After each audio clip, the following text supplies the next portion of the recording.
Did you know that during the American Revolution, the fighting wasn't just confined to the 13 colonies?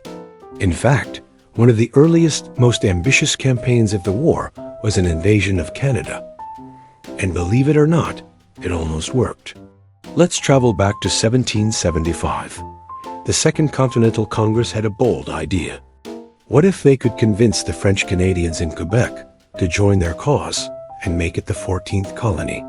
It seemed like a long shot, but they thought it was worth a try. They dispatched two separate forces north. One was led by the legendary Benedict Arnold, who undertook a brutal, starving march through the wilderness of Maine. The other, led by General Richard Montgomery, took the more conventional route up Lake Champlain. Montgomery's campaign started off strong. He successfully besieged and captured Fort St. Jean, a key British outpost that blocked the route to Montreal. The British defenders put up a tough fight, holding out for 45 days, but they eventually had to surrender. With the fort gone, the path to Montreal was wide open. The British commander in Canada, Governor Guy Carleton, knew he couldn't defend the city. He had very few regular troops left, and the local militia wasn't particularly enthusiastic about fighting for the British crown. So he made a strategic retreat, abandoning Montreal and sailing down the St. Lawrence River towards the much more defensible city of Quebec.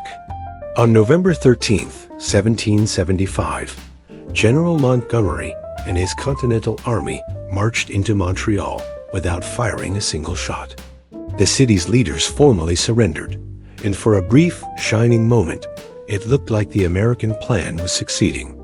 Montgomery tried to win over the local population, promising them liberty and freedom from British rule. He even issued new currency and established a temporary government. However, the occupation wasn't easy. The American soldiers were ill-equipped for the harsh Canadian winter, and many locals remained skeptical of their new liberators. The real prize, the fortress city of Quebec, still lay ahead. Montgomery would soon join forces with Benedict Arnold's battered army for a desperate final assault on Quebec City on New Year's Eve. But that's a story for another time. The capture of Montreal stands as a fascinating and often overlooked chapter of the American Revolution, a moment when the war could have taken a very different turn. Thanks for watching. If you enjoyed this piece of history, don't forget to like, share, and subscribe for more. See you next time.